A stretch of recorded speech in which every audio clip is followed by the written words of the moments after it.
नहीं हो रही है, कुछ खाने को चाहिए। सही कहा माँ, दादी ने बहुत भूख लगी है। हे भगवान, पता नहीं अरविंद जी तो कब आएंगे।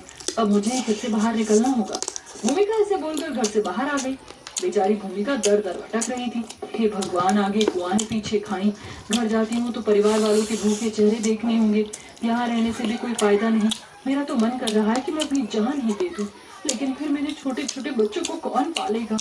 भूमिका ऐसे ही सोचने लगी। उसके कुछ समझ नहीं आ रहा था। वो मन से बहुत ज्यादा उदास थी और खेतों के रास्ते से घर आ रही थी कि तभी उसे एक लकड़ी का बर्तन पड़ा हुआ दिखा। ये भला किस तरह का बर्तन है? अरे, इससे तो अच्छा भगवान मुझे कुछ खाने का मिल जाता तो मेरे बच्चों की भूख शांत हो जाती। अभी भूमिका ने ऐसा बोला ही था कि तभी वो लकड़ी का बर्तन बहुत तेज रोशनी में चमका और उसमें कढ़ी चावल भर गए। ये कोई सपना है या फिर मेरे हाथ कोई जादुई बर्तन लग गया है? जो भी हो, अभी मेरे लिए जरूरी है कि मैं इन चावलों को अपने बच्चों को खिलाऊं। भूमिका ऐसे बोलकर उस बर्तन को घर ले गई। उसके अंदर पड़े हुए कढ़ी चावल में से भाप की लपटें उठ रही थी। भूमिका ने घर जाकर उन चावलों को प्लेटों में निकाला, लेकिन एक बात और हैरानी वाली हुई। तूने इसमें से 4 प्लेट चावल निकाल लिए, लेकिन देखने की बात है कि चावल कम ही नहीं हो रहे हैं। मुझे तो यकीन हो गया कि ये जादुई बर्तन है जिसमें जादू से कढ़ी चावल आते हैं, वो कभी खत्म नहीं होते। क्या सच? लेकिन ये तुझे मिला कहाँ?